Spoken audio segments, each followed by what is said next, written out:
Big Mouth is over, guys. I'm sorry I have to be the one to tell you this. Why are you cheering? So Big Mouth, perhaps one of the most controversial cartoons of the past decade, has finally ended as of a couple weeks ago, with a finale that has been met with unanimous praise from people so happy to see the show ending. You may remember my video on the series from a few years back, which covered the first 6 seasons, in which I came to one conclusion. Big Mouth is not very good, but certainly not the spawn of Satan most folks online make it out to be. Yeah, for all its many, many faults, such as its unappealing art style, abhorrent, often disgusting characters, and not feeling as if it could ever decide on what it wanted to be, oftentimes fluctuating from down-to-earth show about kids dealing with the changes that come with puberty and kids jerking off to their cousins, as well as extended sequences showcasing their genitals.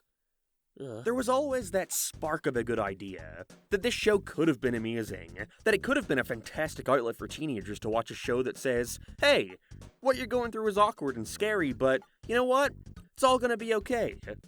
Then they introduce talking vaginas and kids jerking off to their dead grandparents, and it just leaves you feeling pretty gross. I was the target demographic for Big Mouth when it first premiered in 2017. Seems like 15-year-old boys take up a large majority of their target audience. At least I hope so. But for whatever reason, I just couldn't get into it. And by whatever reason, I mean the aforementioned jerking off to cousins. But no matter how I felt about it, there was no denying Big Mouth's popularity. For as much as the internet loves to shit on this show, there's a reason it managed to stick around for so long. And it was because of those people who did find it relatable and or funny. You weirdos. I'm kidding, of course. I'm pretty sure I talked about it in my original video. But I genuinely could see the appeal. I could see why kids watch it and feel like they finally have a show that doesn't shy away from the grosser, more taboo aspects of puberty. As well as adults who could watch the show and laugh, reminiscing about how it was when they were teenagers. Did I like it? Nope. But that's not to say I didn't see why people did. I think I ended that video proclaiming that Big Mouth was here to stay. Hate it all you want, but it's Netflix's moneymaker. Not only did they have a solid 6 seasons under their belt with the promise of more to come, but they also had a spin-off underway, Human Resources, which I also made a video about. It seemed as if Big Mouth was here for the foreseeable future, joining the ranks of the long-running adult animated cartoons like Family Guy, The Simpsons, and others. Both were announced to be cancelled shortly after. Not like 8 seasons is a bad run for a show, especially in this day and age. I'm sure most showrunners would sell their left nut to go on that long. But this news certainly came out of nowhere, especially when it came to Human Resources. I can't imagine they expected to only get 2 seasons. It's adult inside out, what more could people want? A lot, apparently. But Big Mouth is over. Time to say goodbye to all the friends we've made along this journey. Guy. Girl. Oh, and who could forget that one. So today, let's sit down and give Big Mouth the send-off it theoretically deserves. Big Mouth is over. Let's see how it ends. I can't decide which title I like more. But hey, I mean, if I'm gonna truly find out what happened to Big Mouth after I last left it, then I should probably check out.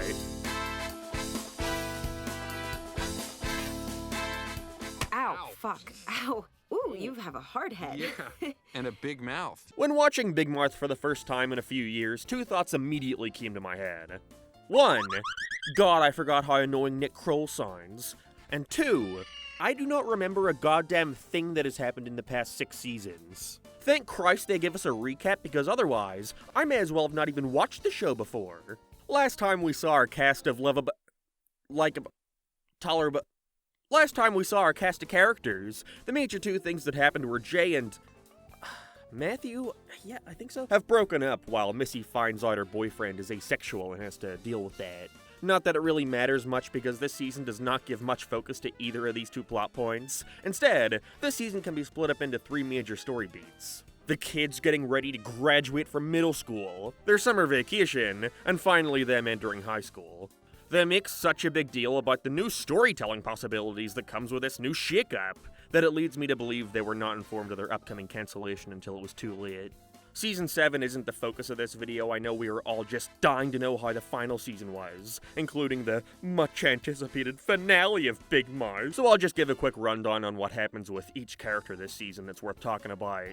There are some who have next to nothing going on. I still hate Lola. Nick, our main character, who's also consistently given the least amount to do, has an arc that mainly revolves around this new girl he meets after being sent to a fancy rich kid school as a punishment for some reason.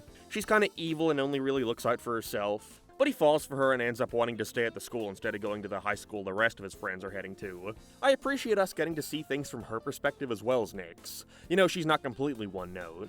Instead, we see her interacting with her own hormone monstress, Megan Thee Stallion. We learn that for a bit she does believe she might have feelings for Nick that she may want to pursue, but consistently finds herself not being physically attracted to him, and instead wanting to go out with this other guy, which obviously makes Nick jealous. It's not a bad storyline, and I can appreciate what they were trying to do with its conclusion, where they finally hook up but both find the situation uncomfortable and put a stop to it. Even if it is another instance where the show unnaturally slips into education mode, where the characters start talking like they're in a PSA.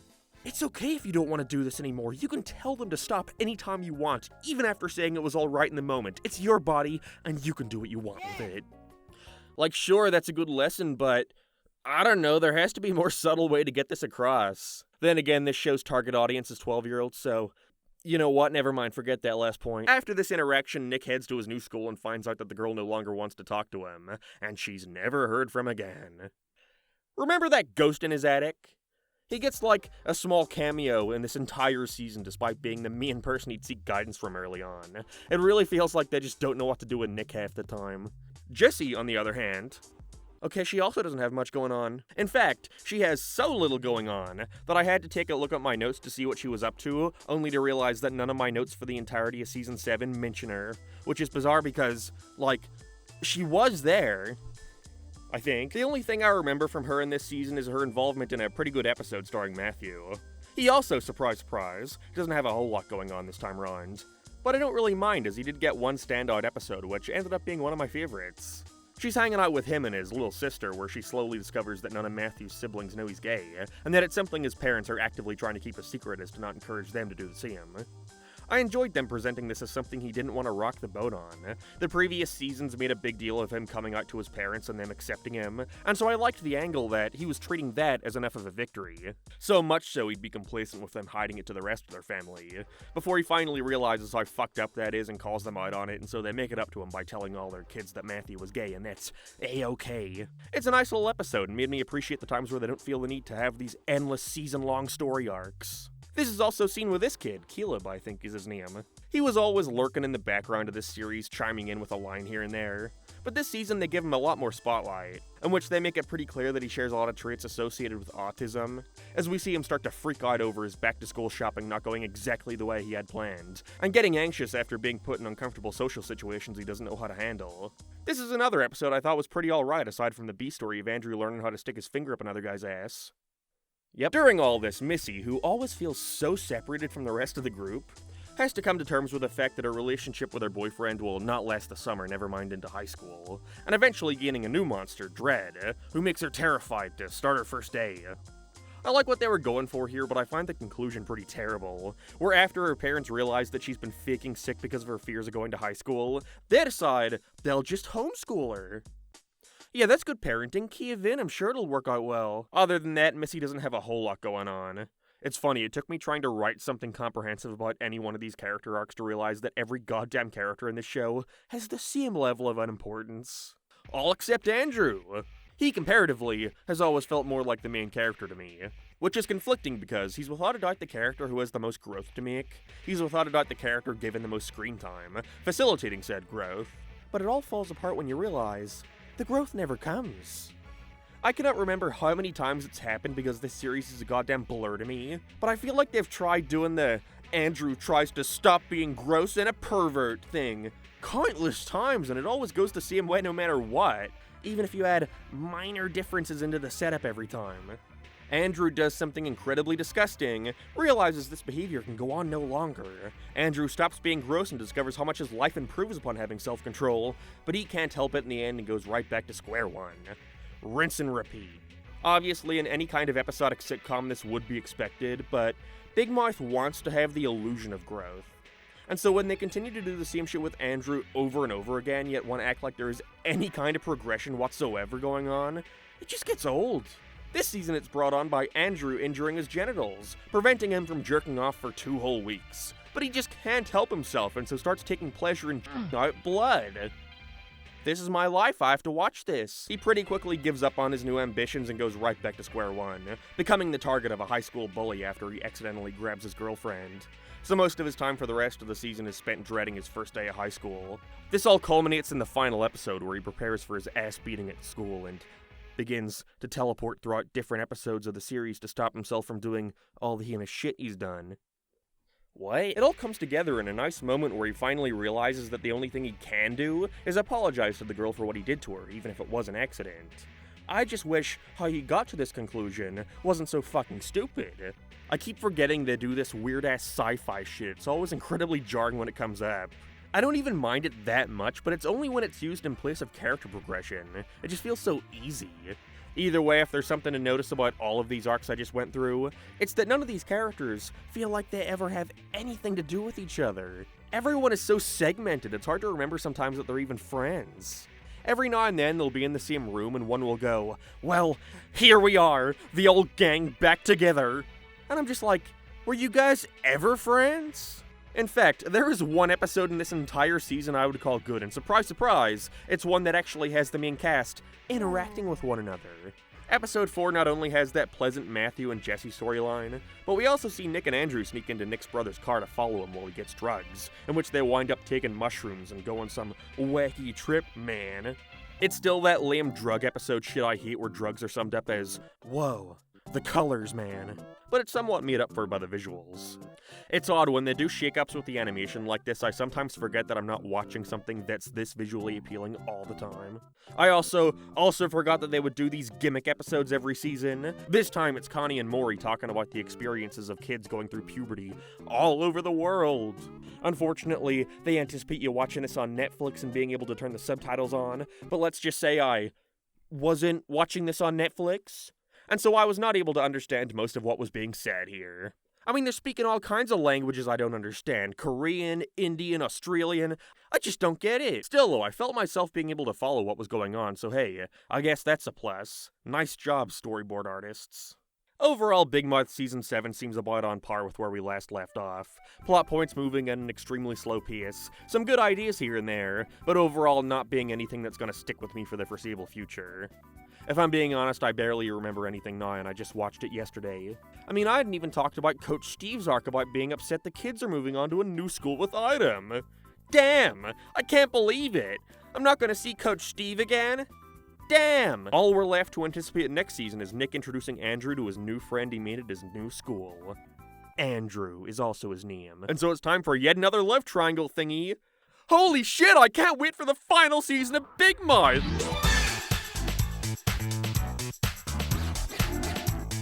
Welcome back, friends, to the final season of Big Mouth. Okay, so at the very least they were aware this would be the final season. They fucking mentioned it enough throughout these last 10 episodes. Given how much they're bringing up, you'd be surprised to hear that this season, for the most part, is pretty uneventful.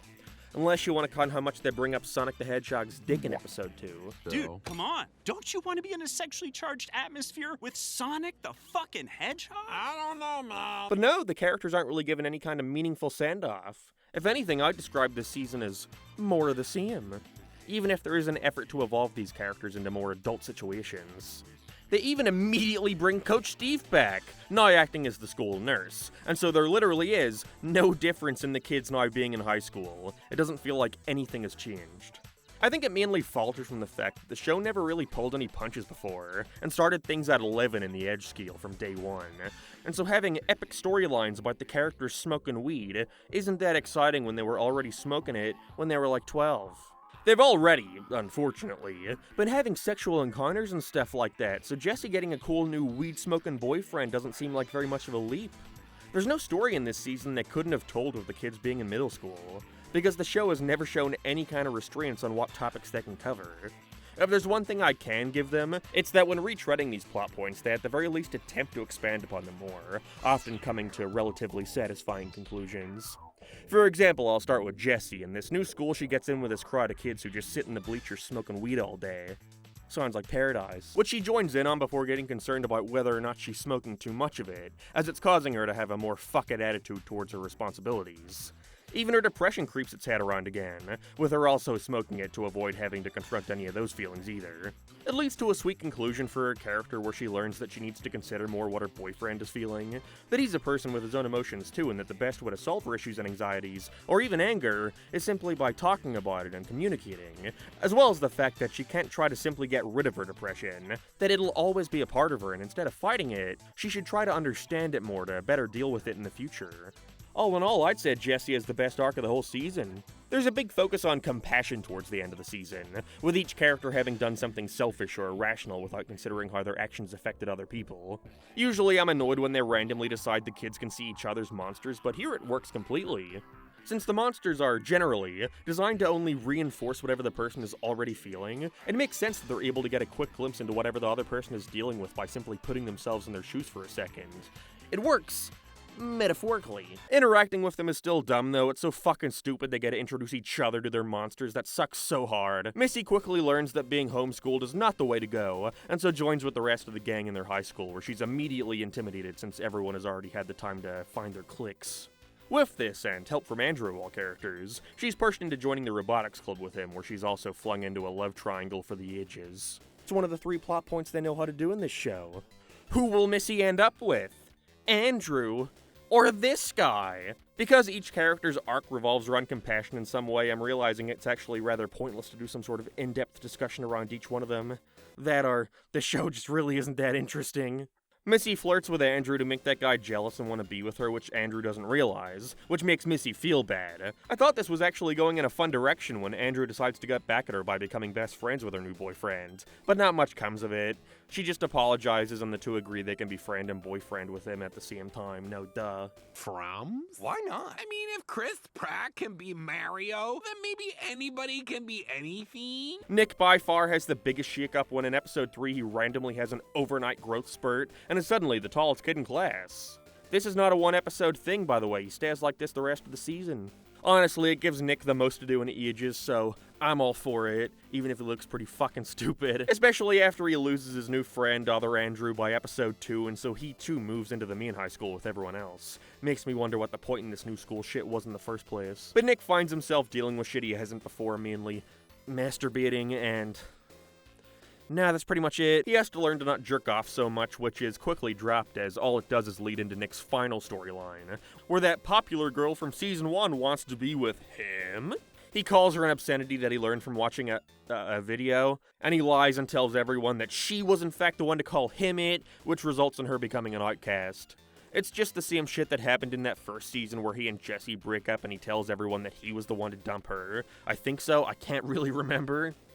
Either way, it was all too familiar, and once again requires Nick to come clean after feeling bad for her, once realizing that she too is a person. He also ends up losing his old hormone monster when he retires, who I can't believe stuck around this long. What a horrible fucking character. And with this, Nick is left in need of a hormone monster. Where's he gonna get it? Andrew, on the other hand, has one of his least interesting seasons yet. Pretty quickly, he gets called out for trying to sabotage Nick's relationship with that other Andrew, and everyone hates him, really breaking new ground there, I can't believe it. He winds up getting mixed in with that Missy shit for the rest of the season, which, again, is more about her than him. And so Andrew doesn't really get any kind of send-off until the final episode, where Maury is acting awfully distant. Oh no, you don't mean... That's correct, viewer, who was definitely not very invested in whatever happened to this fucking character. Andrew is finishing puberty, and because of that, he doesn't need a hormone monster anymore. I think I'm tearing up. After realizing Nick's old hormone monster has been replaced with Maury, who will be immediately transferring over to him. There is a large air of who gives a fuck to all this, but it does result in one nice moment where Nick and Andrew have a sit-down, where he laments it isn't Maury he's sad about. It's that he'll be all alone, facing the future without any help, in which Nick reminds him that he won't be facing it alone, that his friends will be there for him and have his back. would hit harder if any of them actually felt like friends. This all culminates in the Big Mouth finale. The only other episodes worth noting here are one, maybe two gimmick episodes, one of which is just the hormone monsters sitting down and answering fan questions about puberty topics they hadn't discussed yet, about as funny as you'd imagine, as well as a somewhat interesting episode where the class teacher takes everyone inside the human body to see what happens during puberty. Oh, I get it, it's like a magic school bus kind of thing. Oh, so this is like a magic school bus kind of thing. Okay then. I guess let's move on to the finale. Oh yeah, Jay and Lola get back together again. Phew, thank Christ. By far one of the dumbest finales I've ever seen. And not because it's inherently bad, but instead because for the most part, it feels like nothing really is going on. Other than the stuff between Nick and Andrew, which I think is all fine. I'm mainly mixed because I like what they were doing with almost everything. The almost being Jay and Lola. But I really like how this finale focuses on the characters dealing with the prospects of the future. It's just that their way of dealing with it is really fucking lame, even if I could see what they were going for. Missy and Jesse are also worried about their future. Missy worrying that things will only go downhill from here, and Jesse straight up fearing the thought of not having any future, especially when looking at the state of her parents. I like how each of them handle this. Missy realizing that if she looked at where she was at the start of the series, then it's safe to say her life has improved a lot despite the ups and downs. And why shouldn't she assume the future won't be the same? Whereas Jesse realizes to face it head on and not try to hide from what's coming. It all sounds fine, and really, it is. What really confused me, however, was how they tried to shoehorn in the fact that this is indeed the finale. The show treats Andrew saying goodbye to Maury as its true final moment. Yet because of the unclear rules the show has established, the weight this has is really non-existent. The entire thing is just confusing. Maybe I missed something, but why isn't Andrew saying goodbye to any of his other monsters? From what I remember with human resources, the other adults do have them, and so Andrew's whole spiel about fearing being alone kind of falls on deaf ears, when you remember he has a cavalcade of other outrageous monsters by his side. This probably would have hit harder if they made it clear in the show that once you reach a certain age, you lose all the monsters that guide you, and it's up to yourself to make decisions in the future. But no, because there were certain instances where they wanted to make a joke about an adult having a monster, and because they showed no restraint when it came to doing so, we're left with a moment between Andrew and Maury that completely falls flat. Especially when we already know the kids can see each other's monsters, and since Maury is going to Nick, Andrew's best friend, he's like, just gonna be down the fucking street. That's not to even mention the whole void element, where this giant white ball is expanding throughout the episode and sucking in the entire city. This is a metaphor for the show ending, no shit. The entire world is disappearing because there will be no more show. And I think it's somewhat clever that they also use this void as a stand-in for the future. But, one, it's kinda anticlimactic because it really did not matter where any character was at in terms of their ongoing story arcs, because this ending was still gonna happen no matter what. It really makes me believe they had at the very least mapped out some of this season before they knew the show would be cancelled. Any season of this entire show could have ended with the characters doing whatever the fuck they were doing. A big white void comes in and sucks them all away, and all we're left with is the future, man, wow. But, two, because this is also the finale and they need to give some kind of send-off to the monsters, we have this big shot where all the kids walk into the void and get sucked away as all the monsters we've met throughout the series wave goodbye to them in the background. I get it, I know why they wanted to have a shot like this, but in context to the show's universe, Andrew is the one losing just his hormone monster. As far as we're aware, he's the only one losing a monster. And so, like, why are they all waving goodbye? They're gonna be seeing their kids, like, right after this. Unless this is actually happening and it isn't a metaphor. Because the show does not know when to draw those lines. And so, is this something that happens to everyone in this universe when they reach a certain point in their life? No matter the age gap or maturity levels differing? I just don't know, and I can't imagine the writers knew either. I really think they could have just worked around this by having each of the characters throughout the season reach similar points of maturity, leading to this ending where all of them lose their hormone monsters. But I also understand that wouldn't have exactly worked either, as Nick just started going through puberty. I don't know, the show is a mess. I do not envy the writing staff. Overall, I think the team were just stumped on how to end this. If there's anything I can come away from Big Mouth thinking, it's that this is one confused show. It feels as if it never knew what it wanted to be. Edgy and irreverent, tackling the most absurd situations possible. Weirdly educational, giving kids insight into the changes happening to their body like an after-school special. Or somber and sweet, showcasing the bond of families and friendship being the most important thing in a kid's life. Not that the show ever needed to just be one of these three things, but it often felt like each of them were completely at odds with each other in how they were handled. Which, in the end, is a shame because the idea behind Big Mouth is genius.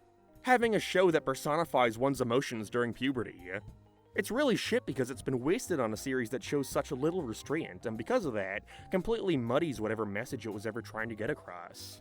I'm sure fans of the show find this to be a heartfelt and satisfying conclusion, but that was not me. But I also wasn't cheering over its cancellation either. Even if just for the fact that this is one of the few shows out there that apparently treated its artists really well. But I don't know, Big Mouth just never really felt like the kind of show that warranted the praise or hate it got. Even still, I am at least glad it ended when it did. You could tell these plot points were getting incredibly repetitive, but with that, it's time to say goodbye to Big Mouth, everyone. Goodbye. I'm curious when we're gonna see the next adult cartoon to go on this long. I mean, I guess Rick and Morty just did that, but it took them a while to find a consistent schedule. Who knows? Maybe it'll be Smiling Friends. Maybe The Great North. Or, Universal Basic Guys. I'm rooting for ya.